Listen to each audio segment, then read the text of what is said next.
أعوذ بالله من الشيطان الرجيم. بسم الله الرحمن الرحيم. Bismillahirrahmanirrahim. Assalamualaikum warahmatullahi wabarakatuh. Alhamdulillahilladzi ahyana ba'da ma amatana wa ilahin nusyur. Asyhadu an la ilaha illallah wahdahu la syarikalah wa asyhadu anna Muhammadan abduhu wa rasuluhu la nabiyya ba'da. Allahumma fashalli wa sallim wa barik ala Muhammad wa ala alihi wa sahbihi ajma'in. Ya ayyuhalladzina amanu taqullaha haqqa tuqatih wa la tamutunna illa wa antum muslimun. Qala Rasulullah sallallahu alaihi wasallam, "Shallu kama ra'aitumuni usolli amma ba'du." Bapak-bapak, ibu-ibu jamaah subuh rahimakumullah. Mari senantiasa kita meningkatkan keimanan dan ketakwaan kepada Allah Subhanahu wa taala dengan memperbaiki ibadah, terutama ibadah sholat. Karena sholat ini satu hal ibadah yang sangat luar biasa dan sangat penting, Bapak Ibu. Karena ibadah sholat ini ibadah yang menghubungkan langsung kita kepada Allah. Sehingga dikatakan di dalam Al-Quran, "Waladzikrullahi akbar." Mengingat Allah itu hal yang paling besar. Ayat ini berkenaan dengan sholat. Dan Rasulullah sudah mengingatkan kita, "Shollu kama ra'aitumuni usolli." Sholatlah kamu sebagaimana aku sholat. Tentunya sholat Rasulullah ini harus kita pelajari kembali. Bagaimana tata cara rukuknya, sujudnya, itidalnya, bacaannya. Dan juga banyak orang yang mungkin belum begitu mempelajari tentang ruhnya sholat, esensi sholat atau inti sholat itu sendiri. Mungkin dia gerakannya bisa, Pak. Rasanya hari ini orang tidak ada yang tidak tahu gerakan sholat. Tapi kesempurnaan sebuah sholat itu mungkin yang belum dia begitu paham. Apa esensi sebuah sholat? Ruhnya sholat. Intinya sholat apa? Adalah khusyuk. Baik Bapak Ibu, pagi subuh ini kita akan mengkaji tentang sholat khusyuk. Bagaimana untuk mencapai kekhusyukan di dalam sholat? Bapak Ibu jamaah subuh rahimakumullah.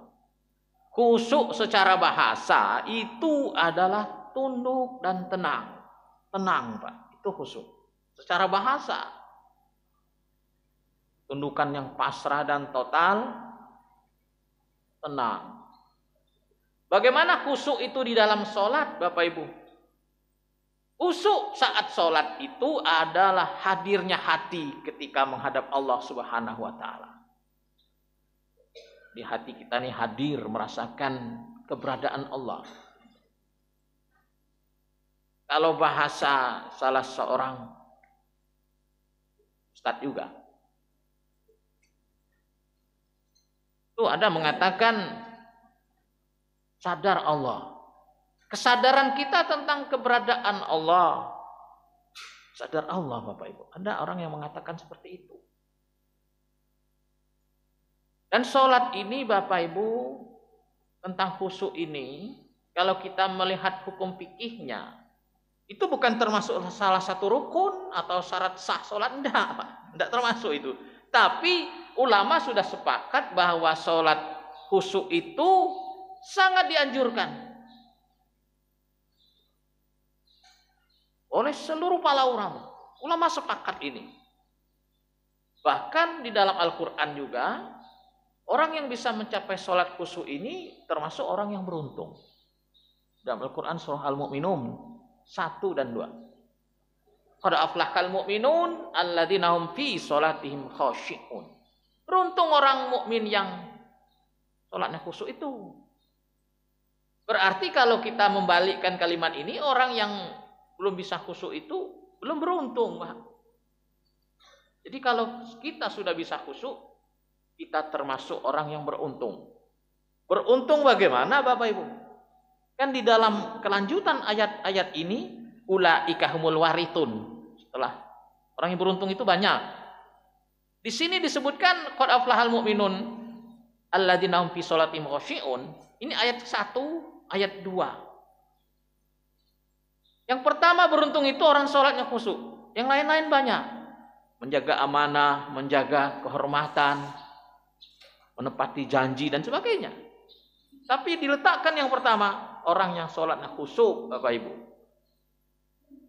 Sehingga keberuntungan itu ulaika humul warithun. Diwariskan kepada orang-orang yang sholatnya khusyuk itu, alladzina yarithuna firdaus hum fiha khalidun. Dan diberikan kepadanya surga firdaus. Bapak Ibu yang saya hormati, kalau kita melihat sebuah hadis Abu Daud, An-Nasai dan Ahmad, bagaimana pengaruh sholat khusyuk itu sendiri, dia akan berpengaruh kepada nilai Bapak Ibu. Sehingga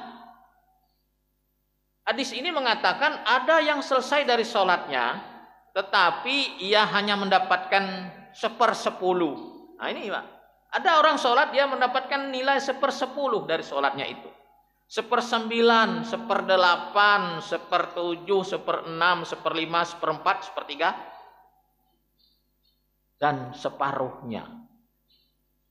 Penilaian ini ternyata adalah kekhusyukan sholat. Ada orang sholat itu dari awal sampai akhir itu khusyuk Bapak Ibu. Ada orang sholatnya itu separuh khusyuknya. Ada orang yang sholatnya itu sedikit khusyuknya. Sehingga dikatakan juga, diwanti-wanti, jangan kita ini khusyuknya itu seperti khusyuknya seorang yang munafik. Bagaimana khusyuknya orang munafik itu? Badannya tenang, Pak. Tapi jiwanya entah kemana. Itu orang-orang munafik. Baik Bapak Ibu yang saya hormati, agak beberapa menit ke depan kita membahas masalah khusyuk ini. Ada banyak kiat-kiat untuk menuju khusyuk itu sebenarnya. Dan khusyuk itu bukan datang tiba-tiba. Khusyuk itu sebuah ikhtiar yang harus kita lakukan. Tidak bisa kita biar khusyuk pejam atau justru ngeblank, Pak. Kalau ingin kita berusaha khusyuk pejam mata, itu bukan mendapatkan rasa khusyuk. Malah hilanglah rasa khusyuk. Karena memejamkan mata itu hukumnya makruh. Walaupun dia berdalil, mempunyai alasan, Ustaz, biar khusyuk Ustaz pejam mata. Itu tidak dibenarkan. Tidak dibenarkan, Pak. Walaupun pejam mata itu tidak haram. Tidak membatalkan sholat. Tapi coba buktikan seseorang atau kita pejam mata dari awal. Itu setengah kesadaran kita akan hilang kalau kita pejam mata, Pak. Cobalah kalau tidak saya. Dulu saya waktu masih kecil, lama itu saya sholat pejam mata itu, Pak. Bertahun-tahun. Perasaan kita tenang. Perasaan kita khusyuk. Tapi ternyata setelah dikaji-kaji bukan begitu khusyuk itu. Khusyuk itu kesadaran kita ini full. Bukan tutup mata, tutup kuping, tutup hilang ingatan, bukan begitu khusyuk. Lama saya untuk bisa menyadarkan kembali membuka mata, Pak. Orang yang sudah biasa tutup mata bertahun-tahun, Bapak Ibu, di saat dia buka mata seakan-akan tidak khusyuk. Saya pernah terjadi itu seperti itu, pengalaman spiritual. Mengapa? Banyak nian yang dilihat, terlalu banyak rasanya. Memang seperti itu. Kesadaran kita harus diaktifkan di dalam sholat. Kita masih mendengar orang bicara. Bukan mesti kita khusyuk itu, tidak tahu lagi. Orang bicara apa, imam baca ayat apa. Itu bukan khusyuk, Bapak Ibu. Ngeblank itu. Justru kita harus menyimak bacaan-bacaan imam. Harus disimak, Bapak Ibu. Bukannya kita ini diam saja. Bacaan imam itu harus disimak. Kalau nanti ada bacaan yang salah, kita bisa betulkan. Kalau kita tidak menyimak, bagaimana kita akan membetulkan? Baik Bapak Ibu yang saya hormati, orang yang bisa sholat khusyuk, ini tentunya makomnya sudah pada makom tataran yang cukup tinggi. Cukup tinggi Bapak Ibu. Nah, untuk bisa khusyuk ini tentunya kita perlu usaha maksimal. Harus ada usaha. Karena pemikiran kita ini Bapak Ibu, hati dan pemikiran ini bukan seperti hewan yang bisa diikat. Kendaraan yang bisa digembok, dikunci. Dia tidak bisa kemana-mana. Ayam diikat kakinya, sudah dia di situ saja. Tapi pikiran kita ini tidak bisa diikat. Dia fleksibel, dia qalb itu kan bisa bolak-balik, hati, pikiran juga bisa berjalan kemana-mana. Sebentar dia bisa sampai Jakarta, sebentar dia bisa sampai di rumah, sebentar dia sudah sangat jauh, sebentar dia memikirkan hal-hal yang rumit, memikirkan yang hilang, bisa. Bahkan bertemunya sesuatu barang hilang itu terkadang dalam sholat Bapak Ibu. Ini anehnya pemikiran. Nah ini harus dikendalikan kalau ingin sholat khusyuk. Mengendalikan pemikiran. Jadi khusyuk itu adalah nilai sebuah ibadah sholat. Semakin khusyuk kita, semakin tinggi sholat kita. Khusyuk ini susah-susah gampang.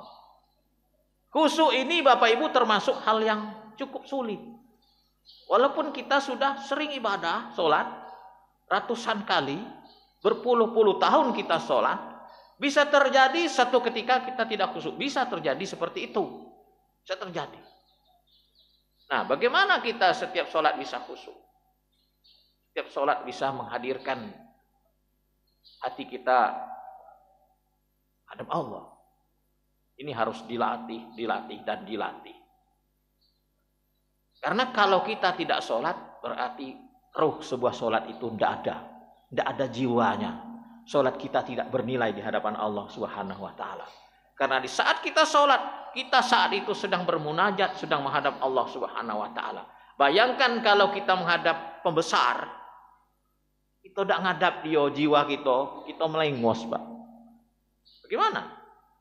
Begitu juga di saat kita menghadap Allah Subhanahu wa Ta'ala. Kita harus konsentrasi penuh sehingga ibadah kita ini bernilai di hadapan Allah Subhanahu wa Ta'ala. Baik Bapak Ibu yang saya hormati, kiat-kiat khusyuk itu banyak. Banyak, Pak. Tapi paling tidak beberapa hal yang akan kita kaji pada subuh hari ini. Yang pertama adalah ihsan. Apa itu ihsan? Ihsan ini Bapak Ibu kalau di dalam bahasanya itu anta'budallah ka'annaka tarahu.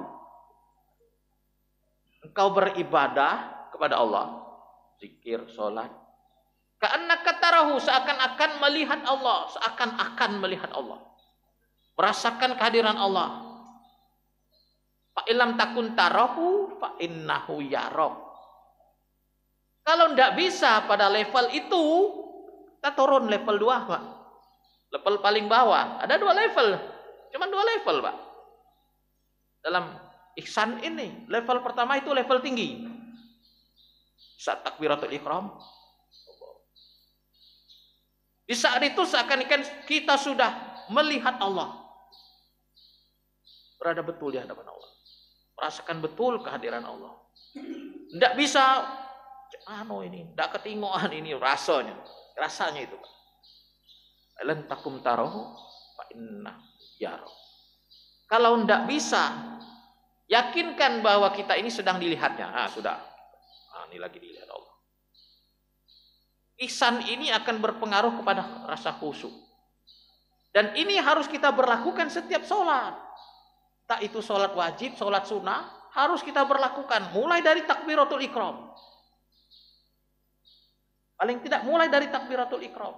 Kalau bisa sebelumnya itu. Boleh-boleh saja Bapak Ibu.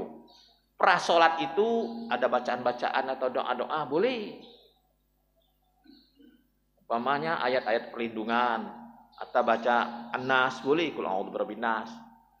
Atau doa yang diajarkan oleh Rasulullah. Rabbi a'udzubika min hamazatis syaitin wa a'udzubika rabbi an yahdurun.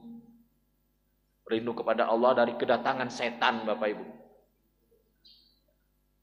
Kemudian fokuskan pikiran. Konsentrasikan pikiran. Sadarkan bahwa saat itu kita sedang akan menghadap Allah. Ini nak menghadap Allah nih. Sama kita ingin menghadap presiden, Pak. Ingin menghadap wali kota. Kita perlu persiapan itu. Tidak bisa kita pakaian compang-camping nak menghadap wali kota. Pakai kaos kutang nak menghadap wali kota. Ini banyak terjadi. Salatnya itu asal-asalan, Pak. Ingin menghadap Rob, menghadap Allah, tapi pakai baju kaos kutang, Pak. Pakaiannya pakaian yang buruk. Alhamdulillah. Padahal baju bagusnya ada. Ini harus dihindari. Ingin menghadap Allah, pakailah pakaian terbaik. Ini adab, Bapak Ibu. Adab, Pak. Kalau bisa pakai wangi-wangian. Kalau ada harum-haruman itu, minyak wangi, Pak, pakai. Itu sunnah juga. Ini akan menambah nilai sebuah sholat. Nilai sebuah sholat itu banyak, Bapak Ibu. Pakaian yang terbaik dipakai untuk menghadap Allah. Ini banyak terjadi. Kalau menghadap Allah, pakaiannya pakaian yang sembarangan. Pakaian yang biasa dipakai untuk begawi misalnya. Bukan pakaian khusus. Kalau bisa sholat itu, Pak, pakaiannya khusus. Pakaian khusus untuk sholat. Pakaian yang bersih minimal. Inilah begawi seharian, pakai baju itulah. Padahal dia di rumah. Ada saya banyak lihat, dia sholat di rumah, Pak. Tidak pakai baju, Pak. Walaupun dalam hukum fikih sholatnya itu sah. Asal dia menutup aurat. Aurat kita ini kan dari atas pusat sampai di bawah lutut. Aurat anak.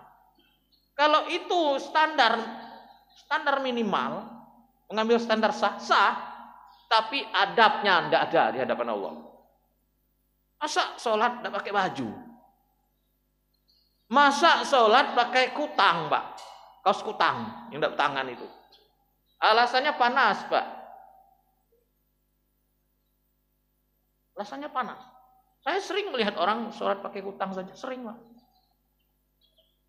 Tidak di sini, tidak di situ. Kali di masjid. Di masjid saja banyak orang yang sholatnya itu bajunya sembarangan, Bapak Ibu. Terutama hari Jumat, Bapak Ibu. Jumat itu pakaian terbaik. Ada orang sholat saja. Ini menandakan adabnya terhadap Allah itu masih jauh. Kita harus punya adab, Bapak Ibu, menghadap Allah. Punya etika di dalam menghadap Tuhan kita. Sejauh mana kita menghargai, mempersiapkan diri kita untuk menghadap Allah, sebegitulah Allah akan menghargai kita. Kalau kita sudah persiapkan baju yang terbaik, baju yang terbagus, rapi, pakai harum-haruman, menuju rumah Allah. Ini akan membuat Allah ridho, Pak. Daripada orang yang tidak mempersiapkan diri. Ada nilai plusnya, Bapak Ibu. Jadi ihsan ini berlakukan setiap kita akan sholat. Berlakukan itu. Yang kedua, agar sholat kita ini bisa khusyuk, Bapak Ibu. Ini penting. Penting, Pak. Di samping ihsan, kita beribadah seakan-akan melihat Allah. Kalau tidak bisa kita yakinkan kita sedang dilihat Allah, adalah memahami bacaan sholat. Ini penting, Pak. Jangan sampai bacaan sholat itu kita hampir mati, maknanya belum kita pahami. Ini semua kita hampir mati, Pak. Walaupun umur kita ini ada di antaranya mungkin di bawah 40, di bawah 30, itu juga hampir mati. Karena ajal kita tidak ada yang tahu. Apalagi yang sudah tua, Pak. 70, 80, itu hampir mati. Kemungkinan kematian itu lebih besar orang yang sudah umur 80 daripada umur yang baru 20. Kemungkinannya masih lama.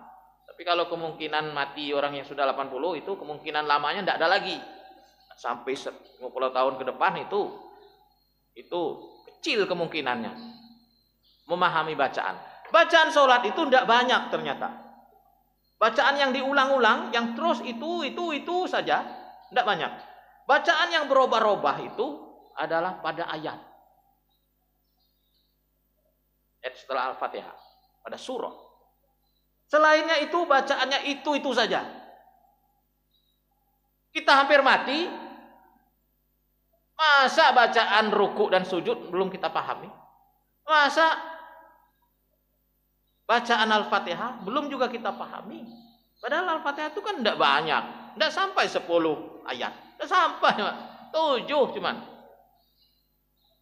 Itu belum kita pahami juga. Na'udzubillah. Bacaan i'tidal. Coba kita hitung, Mbak. Takbiratul Ihram. Bacaan takbir. Allahu Akbar. Allah Maha Besar. Doa iftitah. Tidak terlalu panjang. Allahumma ba'id baini wa baina khotoyaya. Itu dipahami bacaannya, Pak. Maknanya itu. Kemudian ta'awuz. Ta'awuz ini membaca lindungan. Kemudian bacaan Al-Fatihah. Al-Fatihah ini harus dipelajari kembali Bapak Ibu. Alhamdulillahi Rabbil Alamin. Segala pujian hanya milik Allah. Rabb seluruh alam. Ar-Rahmanir Rahim. Yang maha pengasih lagi maha penyayang. Tidak apa saya ulang sedikit Bapak Ibu. Malik Yaumiddin. Yang menguasai hari pembalasan. Nah kalau kita sudah paham arti ini, di saat imam membaca surah itu secara jahar, kita sudah bisa memaknainya secara otomatis Bapak Ibu. Bukan kita mengikuti bacaan imam, tapi kita sudah memahami bacaan itu secara otomatis. Bukan kita terjemahkan, enggak. Secara otomatis dia langsung. Iyyaka na'budu wa iyyaka nasta'in. Hanya kepada Engkau ya na'budu. Kami menyembah. Kami mengabdi. Wa iyyaka nasta'in, dan hanya kepada Engkau. Hanya kepada Engkau kami minta pertolongan. Ini ayat tauhid. Banyak orang yang minta pertolongan bukan kepada Allah. Bernazar bukan kepada Allah. Di Lubuk Linggau ini banyak Bapak Ibu. Satu tempat. Bernazar dia, membayar nazar dia ke satu tempat keramat Bapak Ibu. Mohon maaf. Daerah Pucuk, daerah Ilir. Pahamlah kita kalau wong Linggau ini daerah Pucuk mana? Ilir itu mana? Tahu Pak? Linggau ini kan daerahnya memanjang. Jalan porosnya, jalan besar rayanya itu, jalan satunya itu memanjang. Dari Bengkulu sampai habis jalan itu memanjang. Kali yang mau ke Sumatera Barat. Ke daerah Pucuk sampai ke daerah Ilir. Banyak itu umat Islam. Itu umat Islam Pak yang bayar nazar ke satu tempat itu. Potong kambingnya ke tempat itu. Bukan di rumah. Pergi dia ke seberang Kelingi Pak. Seberang Kelingi itu banyak keramat Bapak Ibu. Yang di agak Ilir, yang agak di Hulu. Sekitar putaran Bukit Sulap. Di situ bawa kambing, nazar. Nih, yang kami ini nak bernazar. Butnya nazar nih Pak. Itu tokoh adatnya itu, wong tua, kuncen kalau bahasa Jawanya itu diajak Pak. Ajak kuncennya, ajak wong tua-tua di situ yang memang pakar masalah itu. Paham, ajak wong tua itu. Yang kami kesini datang sengaja nak menazar. Kami ini ada hajat ini sebutnya. Kemudian berdoanya secara Islam, aneh juga itu. Sudah itu dia pulang. Nah, ujuk-ujuk tidak tahu ngapo, agak lama. Kebetulan hajatnya ini sukses. Apa yang direncanakan, duit ado, mungkin badan sehat. Nah, yang dia cita-citakan, yang dia impi-impikan itu terwujud. Datang lagi dia ke situ. Bawa kambing, bawa ayam, bawa apa yang dia ingin sembelih. Nasi konyet, paling tidak makanan ringan lah Pak. Paling tidak nasi konyet itu. Paling tidak ayam lah. Nah, hewannya ini dibawa, yang masih hidup, dipotong di situ, di keramat itu. Potong, dia mau kami nak bayar nazar nih. Kemudian dimasak di situ. Di situ masaknya Pak. Ada juga yang dibawa pulang. Kemudian berdoa. Berdoa Pak. Berdoa di situ. Alhamdulillah. Berarti ini dia belum mengamalkan iyyaka na'budu wa iyyaka nasta'in. Hanya kepada Engkau ya Allah kami menyembah, kami sujud. Dan hanya kepada Engkau. Kalau hanya kepada Engkau, itu satu-satunya. Tidak boleh ke kuncen, ke keramat. Tempat-tempat yang dianggap keramat, kuburan para wali dan sebagainya, tidak boleh Pak.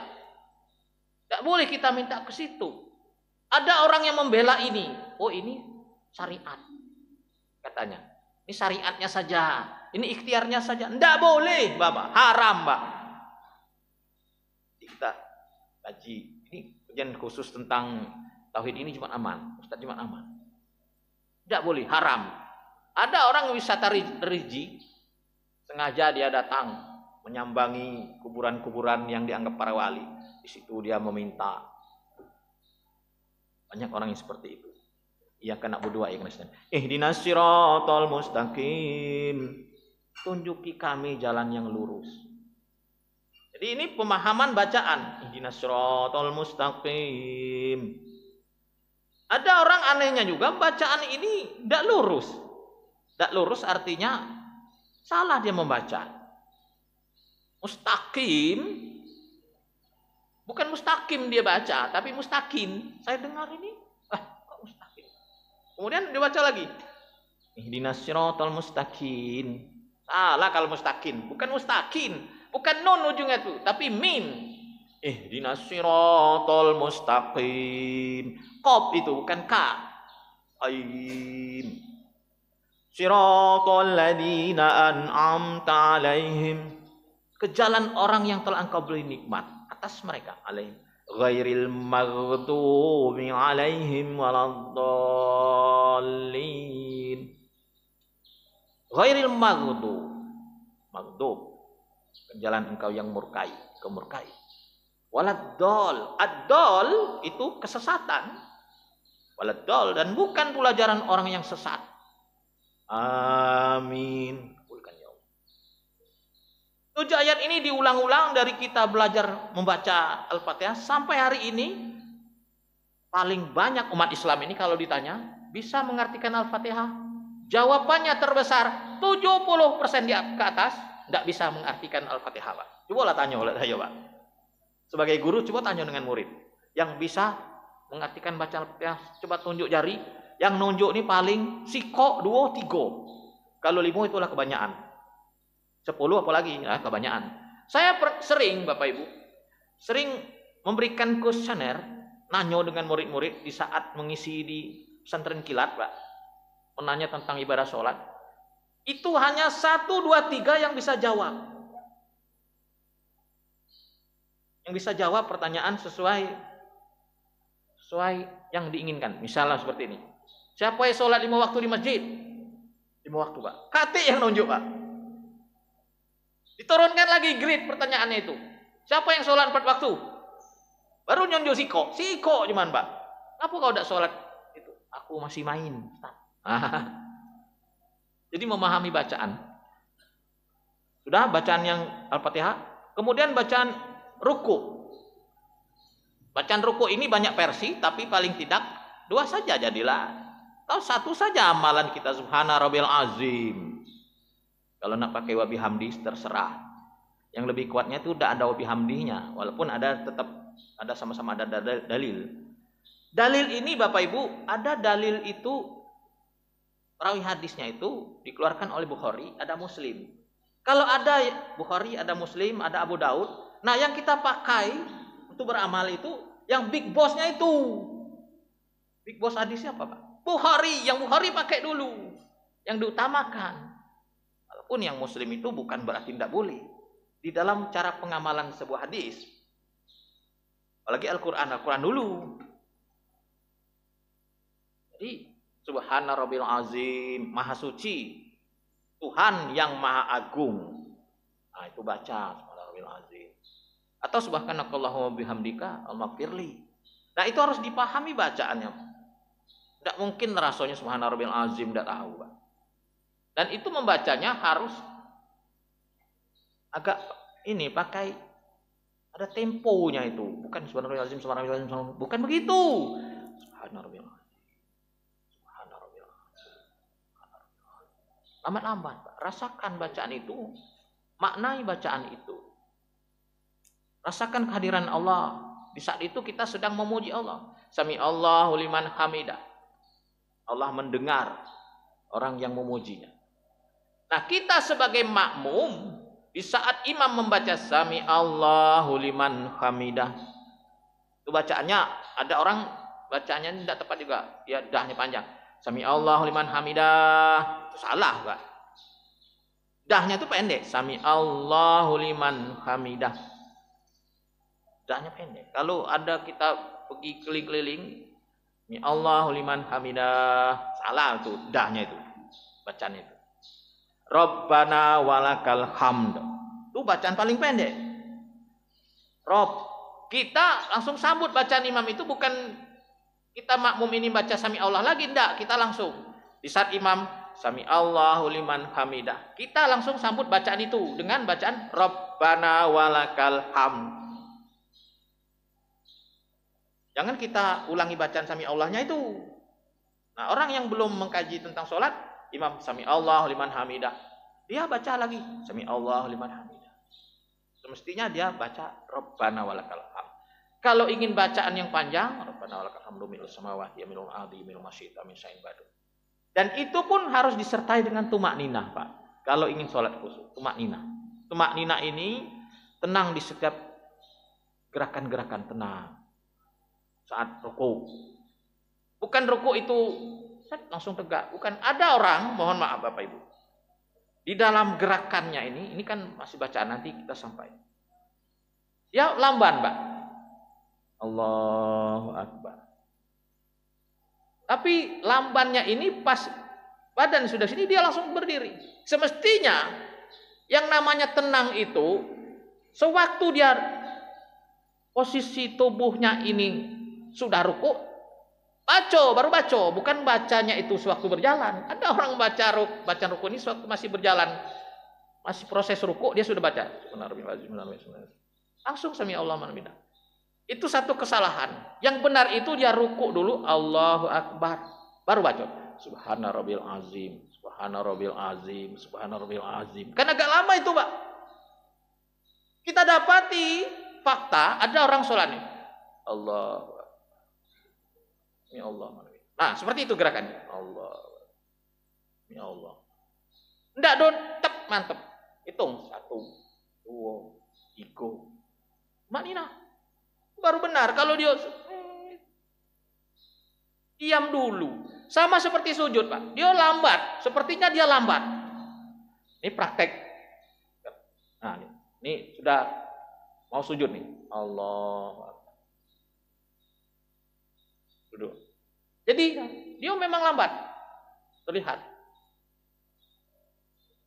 Berapa kali dia baca itu? Kemungkinan besar dia membacanya itu di saat masih bergerak. Allah. Bacaan sujud Subhana Rabbil A'la, Subhana Rabbil A'la. Kalau yang benar itu bagaimana? Allahu Akbar. Kening kita nih baru baca Subhana Rabbil A'la, Subhana Rabbil A'la, Subhana Rabbil A'la. Yang dulu. Itu kalau kita praktekkan agak berapa detik itu, Pak? Subhana Rabbil A'la, Subhana Rabbil A'la, Subhana Rabbil A'la. 5 detik. Ini sedetik, man Allah. Nempel be langsung diangkat. Ini satu kesalahan, Bapak Ibu. Walaupun itu sudah dikatakan sujud, tapi sujudnya belum benar. Belum benar. Jadi memahami bacaan. Kemudian bacaan duduk di antara dua sujud. Nah, ini juga banyak orang ngebut, Pak. Bacaan duduk di antara dua sujud ini kan Ada 7 kalimat. Itu harus dipahami juga. Kemudian tahiyat. Tahiyat itu kan diulang-ulang terus. Bacaan duduk di antara dua sujud diulang-ulang terus. Selesai. Itulah bacaan sholat. Jadi bacaan yang diulang-ulang.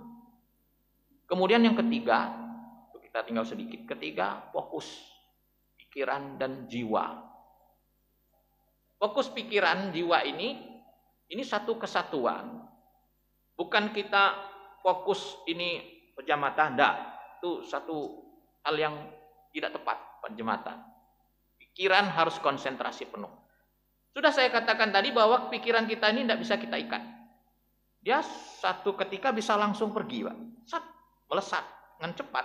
Tapi itu kita bisa mengendalikan pemikiran. Kita kembalikan lagi sembahyang. Kembalikan cepat. Sadarkan kembali kita ini sedang melihat Allah, sedang dilihat oleh Allah. Sadarkan kembali. Ini fokus. Fokus ini sama seperti kita mengendarai kendaraan. Bukan kita tutup mata, tutup telinga. Ada orang bermeditasi itu seperti tutup mata, kosongkan pikiran. Sholat bukan seperti itu. Sholat harus sadar. Oh sebelahnya kita tahu, imam baca ayat kita tahu, sadar Pak. Mulai dari takbiratul ihram, mata kita tujuan terlihat tertuju kepada tempat sujud. Tertuju ke tempat sujud. Jangan melihat ke depan atau lihat ke atas. Ini agar fokus. Kemudian Bapak Ibu, badan atau jasad kita ini terakhir, ini harus tenang. Jangan terlalu banyak gerak. Ada orang sholat itu goyang-goyang, Mbak.